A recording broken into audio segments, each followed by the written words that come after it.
Hi, everyone. Welcome to today's webinar on raising confident girls.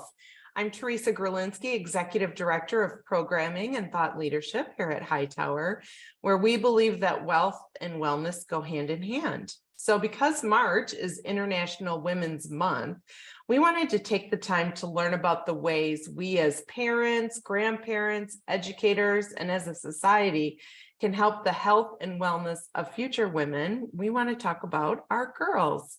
So joining me today are Natalie Maniscalco and Irene Zervudis. They are the co-founders of Wonder Girls. Hi, Natalie. Hi, Irene. Hello. Hi, how are you? We are great. So thanks so much for joining me today. Founded in December of 2020, Wonder Girls is an after-school program for middle and high school girls with a mission to build confidence, leadership, community spirit, and the necessary business skills to succeed, no matter what educational or career path they may choose. Natalie is the co-founder of Wonder Girls. She is the CEO and founder of Retro Media, New York City, a multifaceted PR, marketing, design, and events agency. Natalie, you and I need to know each other on a whole different level, so I'll have to get back to you on that.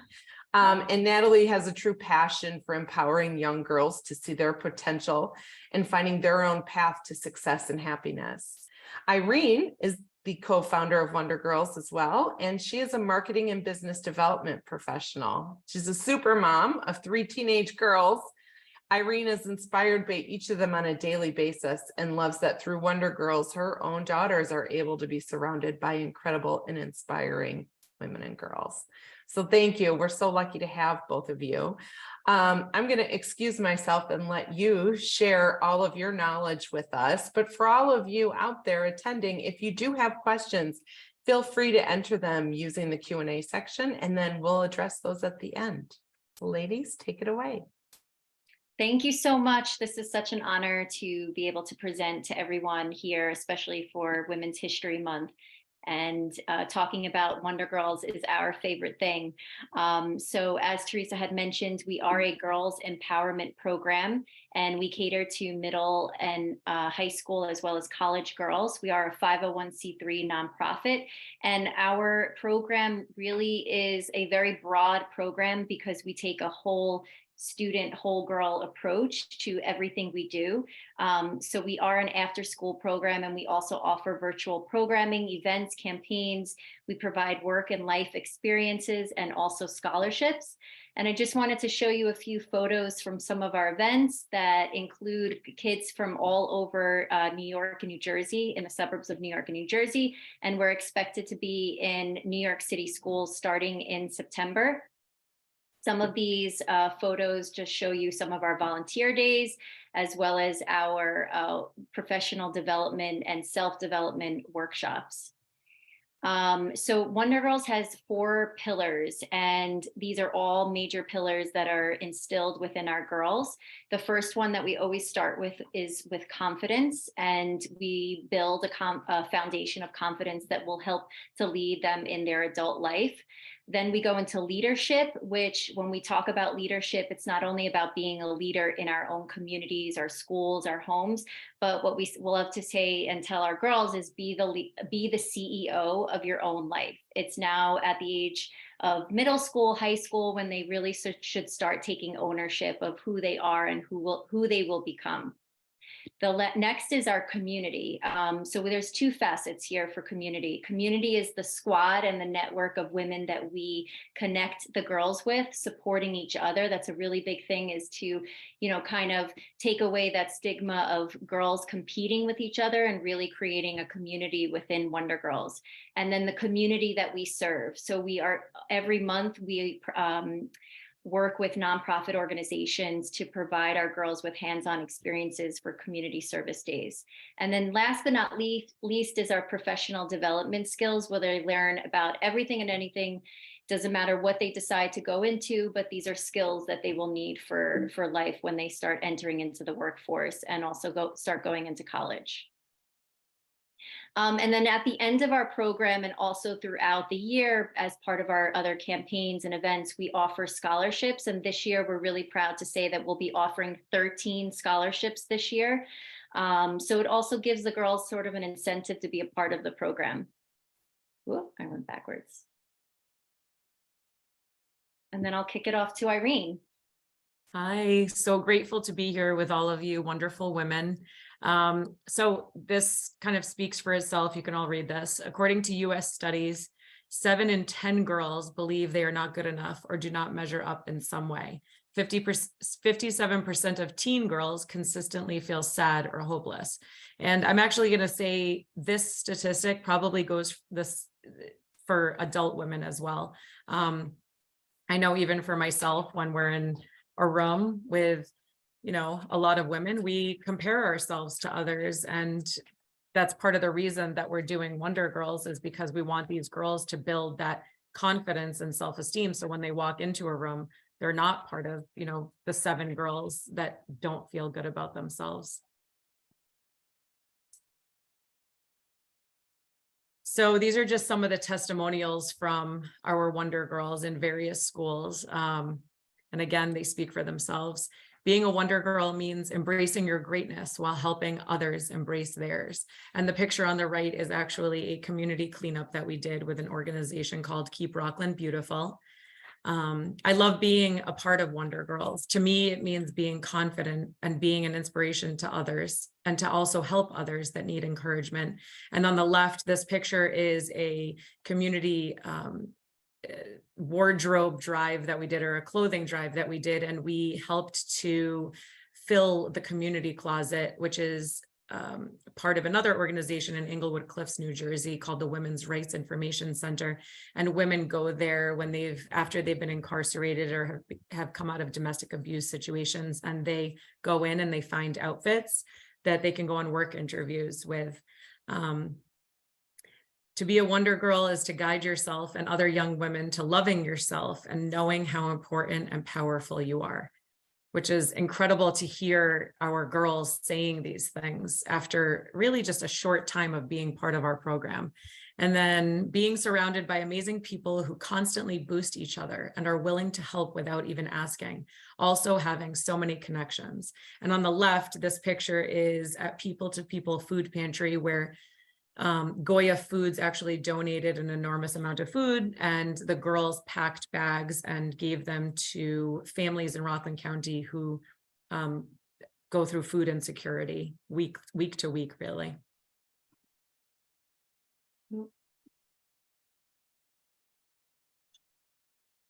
So how do we as parents, mentors, and educators raise our children to be confident leaders? I mean, that's a loaded question, right? So I think we start with creating a safe space in our homes, judgment-free zone, allowing our children to speak freely and not responding when we feel the need to respond instantly. I'm a super fixer, so it's allowing them to just speak, and maybe they don't need anything fixed at that moment, but really listening. Share, ask questions. In our home, we do something called Rose, Thorn, Bud, and it's your high of the day, your low of the day, and then something you're looking forward to. And like I said, really listen, encouraging your children to do what they want, and trying not to, trying to lead them down a straight and narrow path, but allow them to understand that it's not always a straight and narrow path. So it's okay to veer off a little bit, and allowing them to feel. I don't have a psychology background. I don't have a background in, I'm not a therapist. I'm a mom. I was a teacher's aide for a little while. I do have a very compassionate side to me. I'm a nurturer. And I think just living through this life, we're all learning from experiences and also from other parents. So it's important to be able to talk to other parents about the things that we're going through as well, and be consistent. Repetition, repetition, repetition, huge. Another reason that we're doing this. Prepare more than you protect. So with that said, Wonder Girls is really building a foundation that some girls aren't getting from their homes necessarily. And we're also teaching them, various career paths and things like that. we bring in so many amazing speakers that are helping these girls to see where they could possibly be in the future. I'm trying to think of what else I can elaborate on with this. Natalie, do you have anything else to add to that? Well, in terms of preparing more than protecting, I think it's also important, as parents, we want to keep our child in a bubble and making sure that they're not harmed, that they don't fail, that they don't fall, they don't get the bruises. And I think it's important that they do learn what happens when they do fail and how they are going to pick themselves up. And sometimes as parents, we want to do that for them. So it's really important to start giving them, especially in middle and high school, is that autonomy to be able to do it for themselves. So we want to prepare them for life and getting them to a point for middle school and high school that they're able to do it on their own. And our programming especially helps to reinforce this. And we always love when parents are doing it at home, where we give them an activity, but we're not telling them exactly what to do. We're telling them this is what the end results need to look like. So how are you going to get from point A to point B? And you'll be so surprised with how they come up with a way to accomplish the activity or the task that's in front of them. And that's really just giving them the tools of preparing them for life so that they're able to stand on their own 2 feet.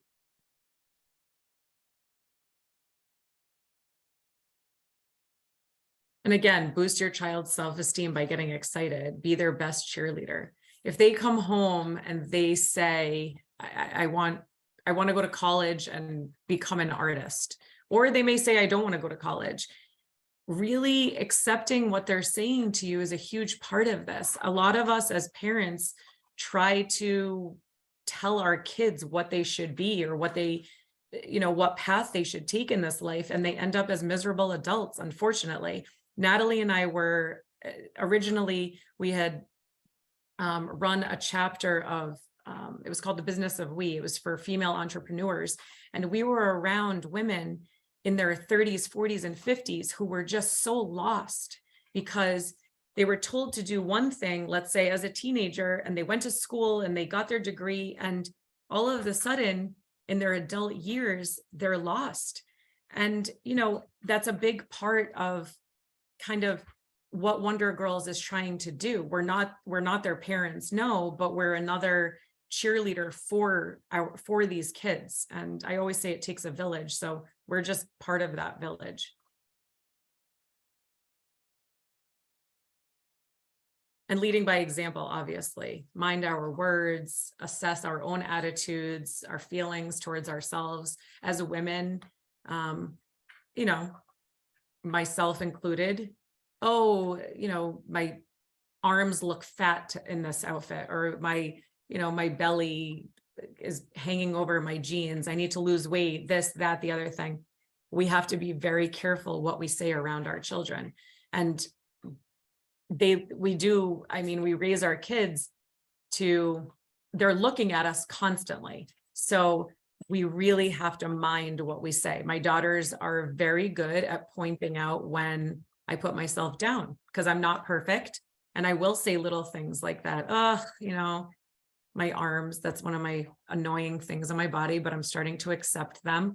And they're like, Mom, you're beautiful just as you are, just the way you tell us. So it's important to constantly remind ourselves of that, because they have no problem telling me when I say, the wrong things about myself. So it's important to remind them of that too, or have them remind us of that too. I also want to add to this, obviously as women, our appearance is a big factor, and girls, especially, as teenage girls, are forced to constantly look at themselves. They also go on social media, they see these perfect images, and it's about the hair, it's about the makeup, their bodies, but it's also about, as Irene had mentioned, what we as women say about ourselves, but also as the way our fathers may also perceive us as women too, whether we're strong, whether that we're, tough, or we're a tomboy type of girl or something like that. But also when dealing with stress, kids are very they're like sponges. They will pick up on every little thing that you say and do. And the way you handle the stress in their life is usually the way they will handle stress in their lives as a child, but then going into an adult, it can actually get even more extreme. So it's really important to be mindful of how you're handling stressful situations, especially when you're in front of them.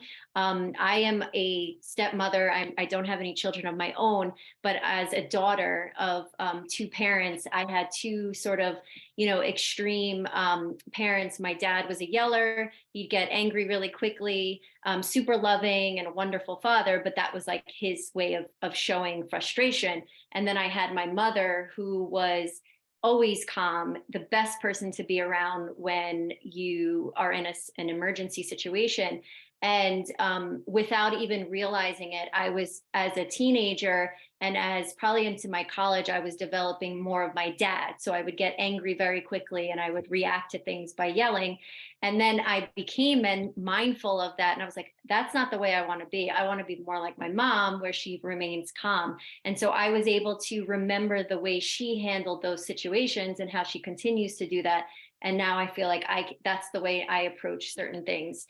When you get me really, really mad, then it comes out. Then the New York Sicilian comes out in me. But otherwise, I really try to remain calm. But I do think it's really important that as parents that we are very mindful of how we act in front of our girls. Right. And taking that pause and being like, what am I saying right now? Right. Because our lives are so busy and hectic as moms, as dads.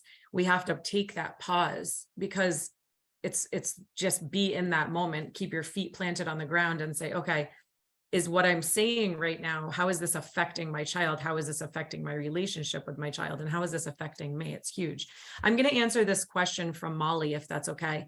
How do you help steer young girls away from social media or towards more positive influences? Okay, that is literally like another whole conversation. But in a nutshell, I think the best way to do that is really looking at what's your daughter looking at on social media. Does she have Instagram? I mean, I think Instagram and like TikTok are probably the worst with that. Maybe Snapchat a little bit. They're looking at their peers. Monitoring is huge. I see what my girls are doing. When they're on their phones, I'm like, oh, who are you talking to? What are you looking at? Sometimes giving it like a huge break. My daughter, Stella, my youngest, gave me her phone yesterday because she's like, Mom, there's stuff that I don't want to see on this right now. So I've had her phone for the last 24 hours. She knew that she needed that break. And I think implementing breaks is huge. When they come home, keep their phones for a little while. Turn off the social media. You have that power. Until they're really 18 years old, you have the power to turn off social media. There's plenty of things on the phones. There's like My Pact, Life 360. They may not like it, but it is what it is. So I think just taking breaks and knowing what your children are looking at, especially girls, they're constantly, looking at these fake images, and it's awful. That's, their brains have changed. It's a proven fact. Their brains have changed from all of this. And Molly, don't be afraid to, you said, I'm literally afraid to have children because of it. Don't be afraid to have children. You're in charge of it. You get to be in charge of that. I sometimes feel the same way, just because social media has added such a layer of parenting that is so extreme at this point. And then you hear all of these horror stories with social media and obviously the new statistics that have come out about social media and how it's really affecting our teens. One article that one of our girls actually wrote for our news section, which continues to break my heart, I always bring it up, is that the beginning of her article started off was that every morning I wake up, I roll over, I grab my phone and I scroll through social media on Instagram, and that's when I decide whether I'm going to eat or not. So it's like, and I'm going to say the same exact thing goes for adult women. It's not just teen girls. This is our adult women in our lives too. I have 45-year-old friends that do the same exact thing. This is an epidemic. This is just the world that we're living in right now. But we have to start teaching the younger generations how not to do that. That's, and just to accept themselves as best they can. So we do a workshop for social media specifically, which is like the good, the bad, and the ugly of social media. And we teach the girls how they can use social media for the good. So obviously for ourselves, we know it's important to be on social media because that's the way we're going to reach our girls. That's actually the way we've been able to reach, sponsors or donors, speakers. They see us on Instagram. So we're showing the girls using social media for good, but also having those real conversations about how does social media make you feel? And is it making you feel self-conscious? Is it making you feel bad? And showing them the tools that, or even giving them the control of being mindful of how certain content is making them feel. So there's this great method that one of our speakers had taught our girls, which is called green light, red light. And it's a way for you could do this with your child too, is you go through your Instagram. And if you are kind of, tech savvy with Instagram, the algorithm picks up on what you're constantly looking at, what you're liking, what you're commenting on, and then it'll show you more of that content. So let's say you're into fashion, then all of a sudden you're going to start seeing more and more fashion things because you're interacting with those type of people, of businesses or brands. So if someone is actually following someone who's like a model, who's super thin, whatever, they're going to start seeing more of that content. So you have to actually switch that, either get off social media altogether, but you have to also teach your child how to switch it by unliking, blocking that content so that other content that is more positive for them and better for their mind, they're actually following that content. So as I mentioned, we do this green light, red light, and it's going through content and being like, green light, this content makes me feel good. Red light, this content doesn't make me feel good. And then unfollowing or blocking that particular content. And then they'll start seeing that their algorithm of their Instagram will switch. I think also having open and honest conversations and telling kids like how social media does affect them or will affect them in terms of their self-esteem, in terms of the way their confidence, the way they feel about them, because children's brains are not actually developed enough as an adult. We can process that information, but because their brains aren't developed, they are unable to process in a healthy way all of the information. And if you do have kids and you've seen kids go through their feed, they are going so quickly through it that they're not really even absorbing everything that's on it, and they're pausing on things that catch their eyes. And it could be someone who looks like super beautiful or skinny, or it's like flashy or colorful, and then that's the type of content that they're observing. But I think creating that open conversation about the way it makes them feel and telling them how they need to take a break from certain things, but you also have to do the same thing for yourself. We are all culprits of constantly being on our phones as adults. I mean, if you go into a restaurant, if you go into a bar, everyone has their phone right next to them.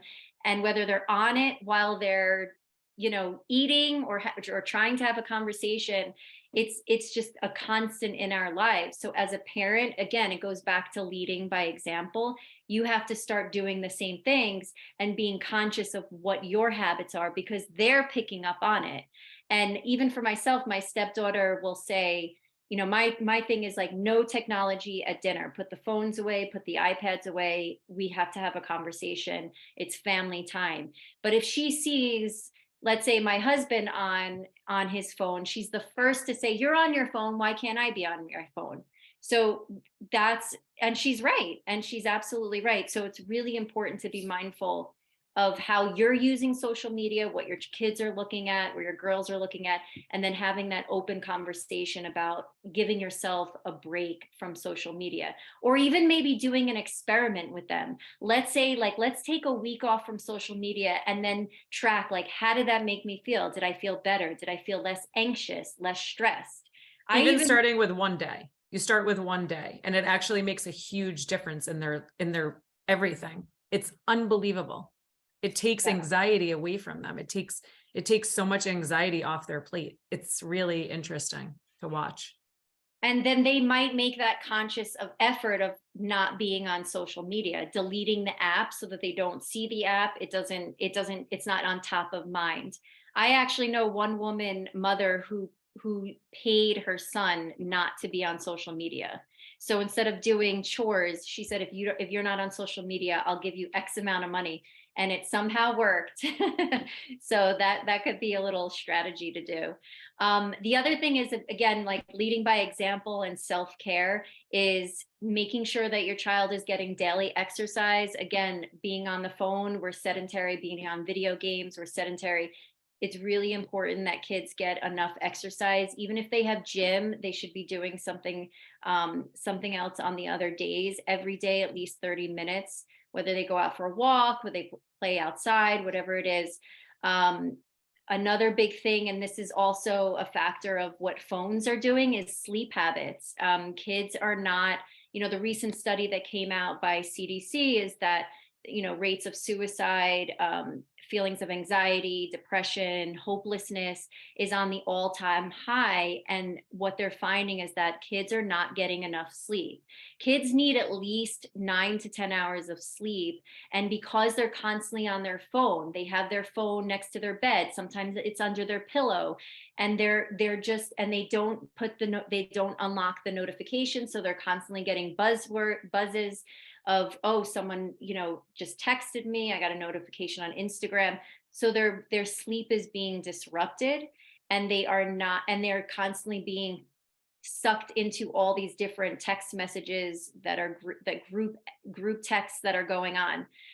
So it's really important to make sure that your child gets enough sleep.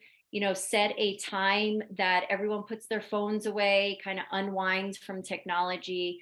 And that they're not sleeping with the phone in their rooms. It should not even be on their desk or even on a cabinet, on a. My girls charge them in their bathroom so that they set their alarm and the alarm goes off in their bathroom, if that's a possibility in your home, or just getting them an Alexa for an alarm. Cause a lot of kids use the excuse, I need my phone as an alarm. But just get them an old-fashioned alarm clock too. It totally, and again, turning off their phones, even if their phone is in their room, they can't go on apps. If you have specific platforms downloaded where you can turn off, Life 360 does that, and Power Pact, you can just turn off the apps. It's pretty awesome. So it's just us stepping up and doing it. Sometimes we don't want to, sometimes we're lazy. Right. Stephanie said, I'm a teacher, definitely old-fashioned alarm clock and charge phone in parents' room. Yeah, I love that, Stephanie. And the last but not least is the healthy eating. And these are all self-care habits that as adults we should be doing. And again, to attest to my parents, they were both big advocates of exercising, eating healthy. And I definitely continued those habits into adulthood. I mean, I guess I'm dating myself, but I used to do Jane Fonda with my mom back in the day. And, with my dad was even a big proponent of like making sure I was strong physically and mentally. He'd make me do push-ups. And I have an older brother, but he was very concerned with, making sure that I was strong too. And I think that's really important. And all of those life lessons as a kid has continued on into my adulthood. So creating those self-care habits for yourself and then also for your children is really big. My 17-year-old, oh, go ahead. I just want to continue to say that this is also something that we do in Wonder Girls. In September, we run a campaign and a wellness event. It's a fitness fundraiser that we do where we talk about all of these different self-care, again, taking that whole child approach into all that we do. And my 17-year-old, she's sitting here doing homework. She just said, and as parents, helping to create an environment where your kids don't feel like they constantly have to be on their phones and looking outside of themselves, which is why we're building the confidence from 7th to 12th grade. It's a huge part of it, and making sure they're not bored in their lives. So, yeah.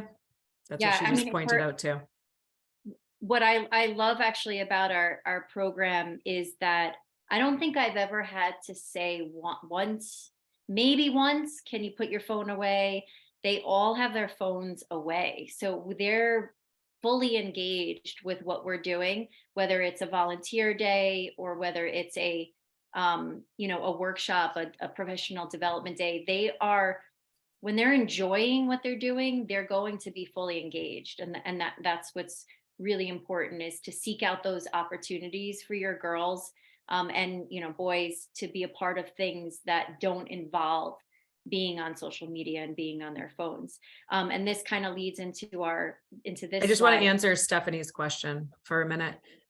So Stephanie says, I have a 4th grader and most of her friends have phones. How can I delay it even longer? I was hoping for 7th, 8th grade, but no way that will be possible because she will be the only one without a phone. Well, my youngest got a phone in 6th grade, but she wasn't allowed to have any apps until 8th grade. And it's a matter of, again, you're in charge. You're in charge. They may feel like the outcast, or you do one of those phones where they're not allowed to download any apps. They have those phones where it's just like FaceTime. They can listen to music, but they can text their friends. And I don't think that's a bad thing to be able to text your friends. It's really the social media that's ruining our children. So if you make the decision in 5th grade to get your child a phone, to get her a phone, get one where there's no apps on it. That's it. And she can text and pick up the phone and call or FaceTime. That's my recommendation, mom to mom. Yes, Yeah, Stephanie, yeah. you can look it up. It's called, it starts with a G. If you Google it, you can find it. It looks exactly like an iPhone. My fiance bought it for his son. So yeah, Google it. I just can't remember the name of it right now. The other option too is, if you did want to get a phone for your child because of security reasons, being able to call, you can also opt for if you do have an iPhone, the watch, and you can get the cell phone service for the watch. So the only thing that they'd be able to do is text message and call. And then obviously, tell time and whatever other things that the watch includes, but they cannot get onto social media at all. And you can also keep track of them with the iPhone watch as well. My sister-in-law actually did that for her daughter, because she also does not allow her on anything. And the other thing is if you're giving your child a phone, you're handing over something that could be quite deadly. I mean, we get into a lot of things with social media. We work with Homeland Security of investigations for our Keeping Our Children Safe Summit in January. That has a little bit, to do with human trafficking. And we have heard all of the most extreme stories. It will scare you. And whoever was afraid to have children, it'll scare you even more. But when they say, they say you are giving your child the phone, and this phone gives them access to literally the world and to people that you may not want them, you don't want them to correspond with, but there are so many ways to get through social media, through WhatsApp, that people can contact them. So it's really, really important that when you hand over that phone, is that you sit with your child and you go over how to use the phone properly. There was a celebrity talking about this morning, and how he was saying we teach our children how to drive a car. Right. You have to do the same exact thing with a phone. You sit, you show them the ropes, you say what's allowed, what's not, and that's the way to do it. And then they have to navigate, and you have to watch as they're navigating. That's the key. Right. And at all costs, like, you have to also set the tone that you're the parent, you're in charge, you're doing this because you love them, you care about them, you want them to be safe, and that you need to look at the things that they're looking at so that you could tell them, like, this is good, this is not good, right? We have to guide our kids in the right direction and be able to tell them that this isn't what you should be looking at, and this is why you shouldn't be looking at. So don't be afraid to have those awkward conversations, which could be awkward conversations with your child. And that's something that we do, thankfully Irene and I are very open, and we have a network of women that come in to lead and empower our girls, and we all talk about the same things. We're all open to those conversations, even talking about, you know, why do young girls post bikini photos and photos of themselves showing their butts off? Like, you have to realize that colleges are looking at those things. People who hire you are looking at those things. Mothers who are going to hire you to babysit their young children are looking at those things. And everything you post is there forever. Someone can take a screenshot and that's it. It's entirely on the internet, and it's very difficult to get content to come down. So they really, really need to be mindful. And if you as a parent are saying that, and we're saying it, and other people are saying it, at some point it's going to sink into their heads that this is something that they, you know, really need to be mindful of not doing. And then in terms of getting into, you know, things that don't include social media, volunteering is a wonderful way. Maybe even volunteering. I mean, we do a ton of volunteer work, so they're a part of everything that we do. But if there's something that you're passionate as a parent, and you think they'll be passionate as well, or you might have to do trial and error, like, do they like going to a shelter with animals and taking care of them? Or do you like going to, like, my niece loves horses, so I've taken her to horse farms. Do you like gardening? Do you like working with children, serving food? There's so many different ways that you can get involved in the community, and you're teaching your child to be a compassionate and caring young person that will definitely lead into their adult's life. And it's just a great way for you to bond with your child.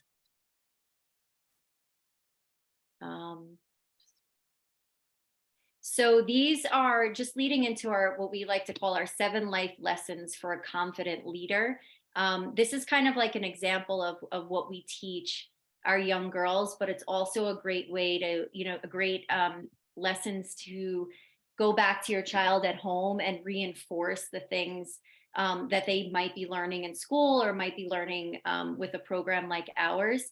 And, you know, the first one is surrounding yourself with people that lift you. So this is really about friends, right? We know that being a teenager, having a circle of friends is really important. It can sometimes make or break a child if they don't have any friends or if they're being bullied, but surrounding themselves with the right person. So maybe asking them, well, why are you friends with this one particular person? What makes her or him a good person, a good friend?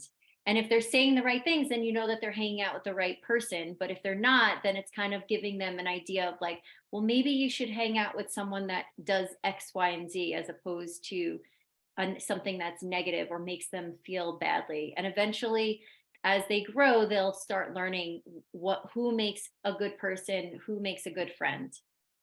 Being open to new opportunities. So even just being a part of a program like Wonder Girls, you might be hesitant at first. We had one girl that first was like, oh, you know, Wonder Girls is like not cool. It's like Girl Scouts, right? It's a glorified Girl Scouts. We are nowhere near Girl Scouts, but she was close to the opportunity, and then finally she decided to join us, and now she loves it, and she'll actually be performing at our party in March because she has a wonderful voice. The other thing is, you know, you can't please everyone. Making sure that, you know, you're not like not everyone's going to be the most popular person, and that's okay. And you're also not going to make everyone in your life happy. Learning how to say no to the hard things like drugs and alcohol, to maybe things that you just don't want to do or you feel might overwhelm you by participating in something. Not being afraid to walk away. Again, that's also going into saying no. Being humble, kind, and consistent with everything that you do. That's a big thing. Kindness is, I mean, there's a whole campaign about being kind, which really is a telltale sign of where our society has come. I mean, even in my own gym, there's signs about how kindness can be contagious. Like, why are we putting up signs? Because we need to remind people to be nice. But unfortunately, that's where our society has come. And it's really important that we instill that kindness goes a long way, and that your words and who you are as a teenager will follow into your adult life from 5, 10, 15, 20 years. Even for myself, thank God I was a nice kid and I was a nice girl in high school, and people that I went to high school with have come out of the woodwork from since we started Wonder Girls, just saying like, I am so happy that you're doing this. This is so amazing. I want to help in some way. Now, if I wasn't a nice girl, no one would reach back out to me. They may not remember exactly what I said to them, but they'll remember how I made them feel. And I always tell our girls that it's so important that you are that person even in high school. And then last is honor your commitments. So if you're going to say something, if you're going to show up for something, if you're coming to Wonder Girls, if you're going to soccer practice, you honor your commitment from the beginning to end. And that really helps to build a foundation of someone who's reliable, someone who you can count on, whether it's for group activities, team programs, or even just being a good friend. So that is the end of our presentation. I do want to, I guess, pass it back to Teresa and open it up for any discussions, questions, concerns. I love all the engagement and all the questions. I got a few more here that I'd like to throw at you. Number one, how can I get my daughter involved, or how can I get involved with Wonder Girls? There's numerous ways. We're looking to collaborate with schools wherever you live. We're looking to expand. Right now, we're just in the suburbs of New York and New Jersey, but we're willing to expand. Chicago, wherever you may be. I don't know where everybody's from on this call right now. I don't know if All it's over nationwide. Nationwide call. Great. Ladies. Wonder Girls wants to go national. So if you have contacts for us within your schools and you think this is a program that would thrive in your community, connect with us. wondergirlsusa.org is our website. It's right here on the bottom of the screen. That's the way to do it. We do have a few more virtual workshops that we're doing, I think through June of this year. So you can hop on those if you're, obviously not local, but we do have a community group that is local to New York, New Jersey. Well, really Bergen County, Rockland County residents. I don't know if anybody's on here from Bergen and Rockland counties. That's really the way that you would get involved, and just connecting us with schools and other organizations and people, mentors, speakers that you think would be a great fit for Wonder Girls.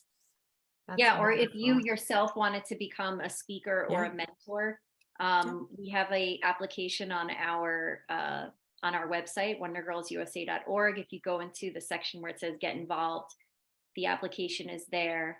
And you just have to be in Rockland or Bergen counties or the city, like close enough. I'd say within like an hour of our schools right now, but eventually. And then we are also talking about expansion. We will be hiring program directors to lead the program in other areas that Irene and I are not, physically in or able to. That's great. And the phone, everyone, is called the Gab phone. We think The it's Gab called phone. Gab Yes, phone. that's it. All right. Well, thank you so much. We appreciate your time. We love what you're doing. And I think with programs like this, I just think that hopefully we will continue to thrive in a society where girls feel like they can just be themselves and they're not having to live up to those ridiculous, unreal social media icons and influencers. So the thank you. Realness is right here. We're all on this call. Thank you for being the good influencer. And for those of you attending today, if you have any questions about Wonder Girls or anything that we can help you with at Hightower, please reach out to your financial advisor. They know how to get a hold of me, and I'm happy to make any connections that you might need with Natalie and Irene. So with that, we will, until next time, thank you so much. Thank you.